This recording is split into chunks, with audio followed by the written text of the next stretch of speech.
എല്ലാ പ്രിയപ്പെട്ടവർക്കും കർത്താവിൻ്റെ പരിശുദ്ധ നാമത്തിൽ പ്രഭാതവന്ദനം അറിയിക്കട്ടെ. ഇന്നത്തെ നമ്മുടെ ധ്യാനത്തിനായി വെളിപ്പാട് പുസ്തകം 1-ാം അധ്യായം 19ഉം 20ഉം വാക്യങ്ങൾ. വെളിപ്പാട് 1-ന്റെ 19ഉം 20ഉം. നീ കണ്ടതും ഇപ്പോൾ ഉള്ളതും ഇനി സംഭവിപ്പാനിരിക്കുന്നതും എൻ്റെ വലങ്കയിൽ കണ്ട 7 നക്ഷത്രത്തിൻ്റെ മർമ്മവും 7 പൊൻനിലവിളക്കിൻ്റെ വിവരവും എഴുതുക. 7 നക്ഷത്രം 7 സഭകളുടെ ദൂതന്മാരാകുന്നു. 7 നിലവിളക്ക് 7 സഭകളാകുന്നു എന്ന് കൽപ്പിച്ചു. കർത്താവിൻ്റെ പരിശുദ്ധ നാമം വാഴ്ത്തപ്പെടുമാറാകട്ടെ. ഒരു ആഴ്ചയുടെ അവസാന ദിനമായ ശനിയാഴ്ച പ്രഭാതത്തിലാണ് നമ്മൾ തിരുവചന ധ്യാനത്തിലേക്ക് പ്രവേശിക്കുന്നത്. 7 സഭകളും അവയുടെ ദൂതന്മാരും 7 നക്ഷത്രം 7 സഭകളുടെ ദൂതന്മാർ ആകുന്നു. 7 പൊൻനിലവിളക്കുകൾ 7 സഭകളാണ്. യേശു തൻ്റെ ശിഷ്യന്മാരോട് അരുളി ചെയ്തത്, നിങ്ങൾ ലോകത്തിൻ്റെ വെളിച്ചമാകുന്നു. അങ്ങനെയെങ്കിൽ സഭകളെ വിളക്ക് തണ്ടുകളോട് ഉപമിച്ചിരിക്കുന്നത് അർത്ഥവത്താണ്. വിശ്വാസികൾ സഭയിൽ വസിച്ചാണ് പ്രകാശിക്കുന്നത്. സഭകളുടെ ദൂതന്മാർ. യോഹന്നാൻ എന്തർത്ഥമാണ് സൂചിപ്പിക്കുന്നത് എന്ന് കൃത്യമായി പറയാൻ പ്രയാസമുണ്ട്. എന്നാൽ അതിന് പല വിശദീകരണങ്ങൾ നൽകുന്നത് ഇങ്ങനെയാണ്. ആഞ്ചലോസ് എന്ന ഗ്രീക്ക് പദത്തിന് മാലാഖ എന്നും ദൂതനെന്നും അർത്ഥമുണ്ട്.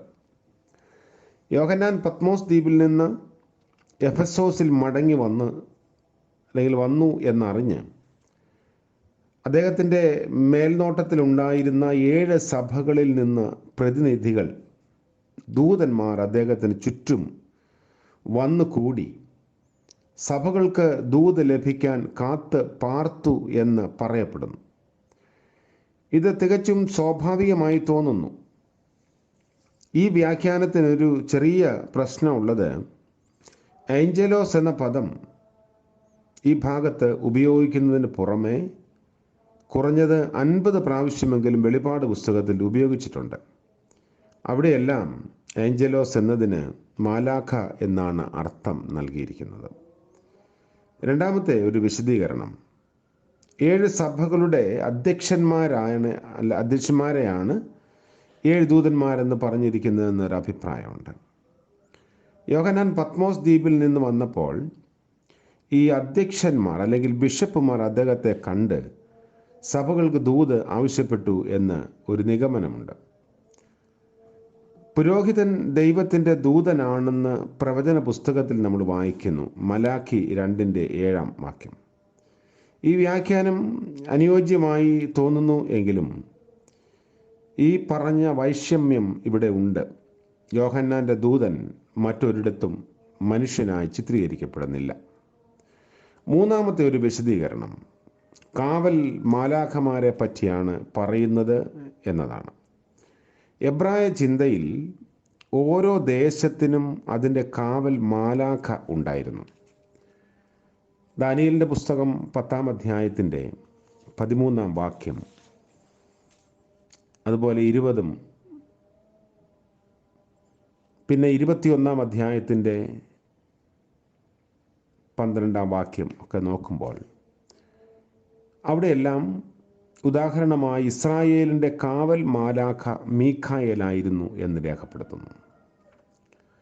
മറ്റൊരു വിശദീകരണം കൂടെയുള്ളത്, ഗ്രീക്കുകാരും യഹൂദന്മാരും ഒരുപോലെ വിശ്വസിച്ചിരുന്ന ഒരാശയമാണ് ഓരോ ഭൗതിക വസ്തുവിനും ഒരു സ്വർഗീയ പ്രതിരൂപമുണ്ടെന്നുള്ളത്. അങ്ങനെയാണെങ്കിൽ ദൂതൻ ഭൂമിയിലുള്ള സഭയുടെ സ്വർഗീയ പ്രതിരൂപം ആകാം. തത്വജ്ഞാനിയായിരുന്ന പ്ലേറ്റോയുടെ ആശയവും ആധുനിക ചിന്താഗതിയും വെച്ച് പറയുമ്പോൾ ഭൂമിയിലെ സഭയുടെ ആദർശമാണ് ദൂതൻ അഥവാ മാലാഖ. സഭകളുടെ ആദർശത്തോടാണ് കാവ്യ അലങ്കാര രൂപത്തിൽ ഇത് ആവശ്യപ്പെടുന്നത്. സഭകളെ അവയുടെ ശരിയായ അവസ്ഥയിലേക്ക് നയിക്കുന്നതിന് വേണ്ടി ഇങ്ങനെ ചേർത്തിരിക്കുന്നു.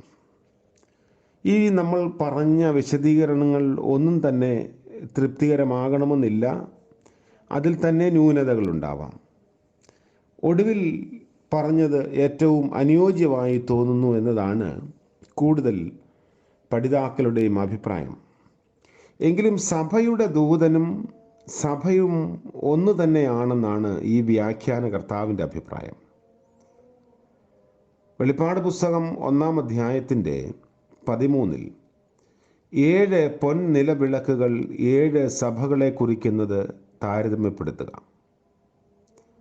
7 നക്ഷത്രങ്ങൾ 7 സഭയുടെ ദൂതന്മാരാണ്. അവർ 7 സഭകളിൽ മേൽനോട്ടം വഹിക്കുന്ന അധ്യക്ഷന്മാരായിരിക്കാം എന്നുള്ള ഒരഭിപ്രായവും നമ്മൾ കണ്ടു. 7 സഭകൾക്കുള്ള ആമുഖ കത്ത് ഇവിടെ അവസാനിക്കുന്നു എങ്കിൽ ഒരു സാധാരണഗതിയിൽ പര്യവസാന രൂപം ഇതിന് കാണുന്നുമില്ല. ഒരുപക്ഷെ അത് പുസ്തകത്തിൻ്റെ അവസാനത്തിൽ ചേർക്കുന്നതിനായി മാറ്റിവെച്ചതാകാം. അങ്ങനെയെങ്കിൽ വെളിപ്പാട് പുസ്തകം 1-ാം അധ്യായത്തിൻ്റെ 4 മുതൽ 22-ാം അധ്യായത്തിൻ്റെ 21 വരെ സാർവത്രിക സഭയ്ക്ക് വേണ്ടി എഴുതിയ ഒരു ലേഖനമായി ഇത് മാറ്റപ്പെടും. അങ്ങനെ പരിഗണിക്കേണ്ടി വരും. 7 സഭകൾക്കുള്ള ദൂതുകൾ ഓരോന്നായി നമ്മൾ പഠിക്കുമ്പോൾ ഓരോ സഭയുടെയും ചരിത്ര പശ്ചാത്തലം, അതിൻ്റെ ഒരു കാല സാഹചര്യം എന്നിവ നന്നായി വിലയിരുത്തി പഠിക്കേണ്ടതുണ്ട്. ചുരുക്കി പറഞ്ഞാൽ, കണ്ട ദർശനങ്ങൾ കാലീനമായ അല്ലെങ്കിൽ കാലികമായ അനുഭവങ്ങളുമായി ചേർത്ത് ഇനിയും വരാനിരിക്കുന്ന നാളുകളിൽ ദൈവിക ഇടപെടൽ എങ്ങനെയൊക്കെ ആയിരിക്കും എന്ന തരത്തിൽ തൻ്റെ വായനക്കാർക്ക് നൽകുകയാണ് യോഹന്നാൻ ചെയ്യുന്നത്. അതുകൊണ്ട് സ്വർഗീയ ദർശനത്തോട് വിമുഖത കാണിക്കാതെ ലഭിച്ച ദർശനം എഴുതി സഭകളെ അറിയിക്കാൻ തനിക്ക് ലഭിക്കുന്ന നിർദ്ദേശം അങ്ങനെ തന്നെ യോഹന്നാൻ അനുസരിക്കുന്നു. ഇന്നത്തെ സഭയോട് അല്ലെങ്കിൽ നമ്മോട് ദൈവത്തിന് പറയാനുള്ള ദൂത് ഇതുതന്നെയാവാം. സംഭവിക്കാനിരിക്കുന്ന കാര്യങ്ങളെക്കുറിച്ചുള്ള ഉത്കടമായ പ്രത്യാശയും അതുപോലെ തന്നെ ദൈവത്തിൻ്റെ നാളിനെക്കുറിച്ച്, ദൈവിക ഭരണത്തെക്കുറിച്ചുള്ള ഉത്കണ്ഠയുമൊക്കെ വിശുദ്ധ വേദപുസ്തകം വായിക്കുകയും പഠിക്കുകയും ചെയ്യുമ്പോൾ നമുക്ക് ഉണ്ടാകുന്നു. സകല അധികാരവും ദൈവത്തിൻ്റെ കരങ്ങളിലാണ് എന്ന വ്യക്തമായ അവബോധമാണ് വായനക്കാർക്ക് ഇവിടെ നൽകുന്നത്. യോഹന്നാൻ്റെ വിളി അനുസരിച്ച് തനിക്ക് ലഭിക്കുന്ന ദർശനം ആരംഭത്തിൽ സ്വർഗവും ഭൂമിയും തമ്മിൽ, മഹത്വവാനായ മനുഷ്യപുത്രനും സഭയും തമ്മിൽ ഉള്ള ബന്ധത്തിൻ്റെ ദൃശ്യമെല്ലാം നൽകുന്നുണ്ട്. അവരുടെ ദൂതന്മാരിലൂടെ അവർ മറഞ്ഞിരിക്കുന്ന സ്വർഗീയ യാഥാർത്ഥ്യത്തിൻ്റെ ദർശനം സഭയ്ക്ക് നൽകുന്നു. എഫെസോസിലും സ്മുർണയിലും പെർഗമോസിലും തുയഥൈരയിലും സർദീസിലും അതുപോലെ ഫിലദൽഫിയ, ലബദോക്യ ഉള്ള സഭകൾ അവരുടെ കൂട്ടങ്ങളുടെ നടുവിൽ അവൻ്റെ സാന്നിധ്യത്തോടെ നിലവിളക്കുകളും പ്രകാശിക്കുന്ന നക്ഷത്രങ്ങളുമായി ഇരുളടഞ്ഞ ചരിത്രത്തിൽ പ്രകാശം വിതറാൻ ബാധ്യസ്ഥരാണ്. അതുകൊണ്ട് സഭ തന്നെ പ്രകാശമാണ്. കർത്താവ് സഭയ്ക്ക് നൽകിയിരിക്കുന്ന പ്രകാശം നഷ്ടപ്പെടാതെ സൂക്ഷിക്കേണ്ടത് നമ്മുടെ ഉത്തരവാദിത്വമാണ്. കർത്താവിൽ വിശ്വസിക്കുന്ന എല്ലാവരുടെയും ഉള്ളിൽ ഈ ഒരു പ്രകാശം ദൈവം തമ്പുരാൻ നൽകിയിരിക്കുന്നു. നക്ഷത്രങ്ങളെപ്പോലെ ശോഭിക്കാനുള്ള വലിയ വിളി നമുക്ക് നൽകിയിട്ടുണ്ട്. അതുകൊണ്ടാണ് മത്തായി എഴുതിയ സുവിശേഷം 5-ാം അധ്യായത്തിൻ്റെ 14-ാം വാക്യത്തിൽ കർത്താവ് തൻ്റെ ശിഷ്യന്മാരോട് പറയുന്നത് ആരംഭ ഭാഗത്ത് നമ്മൾ ഉദ്ധരിക്കുന്നത്. ലോകത്തിൻ്റെ പ്രകാശമാണ്. ആ പ്രകാശം അണഞ്ഞു പോകാതെയും അത് അടഞ്ഞു പോകാതെയും സൂക്ഷിപ്പാൻ നമുക്ക് സാധിക്കട്ടെ. കർത്താവിൻ്റെ കൃപയിൽ ആശ്രയിച്ച് ഇന്നത്തെ പകൽക്കാല ജീവിതത്തിലേക്ക് നമുക്ക് പ്രവേശിക്കാം. കാരുണ്യവാനായ വാഴ്ത്തപ്പെട്ട ദൈവമേ, സ്വർഗീയ പിതാവേ, മറ്റൊരു പ്രഭാതം കൂടെ ദാനമായി നൽകിയതോർത്ത് നന്ദിയോടെ സ്തുതിക്കുന്നു. ഒരാഴ്ചയുടെ അവസാന ദിനമായ ശനിയാഴ്ച പ്രഭാതത്തിൽ അവിടുത്തെ സന്നിധിയിലേക്ക് അടിയങ്ങൾ ചേർന്ന് വരുന്നു. രാത്രിയിൽ ലഭിച്ച നിദ്രയ്ക്കായും വിശ്രമത്തിനായും സ്തോത്രം. ഉറക്കവും ഉണർവും ദാനമായി നൽകി പകൽക്കാല ജീവിതത്തിൽ കർത്താവിൻ്റെ തിരുസാന്നിധ്യം കൂടെ ഉണ്ടായിരിക്കണമേ. ദൈവമേ, ഇടറിപ്പോകാതെ ഞങ്ങളെ സൂക്ഷിക്കണമേ.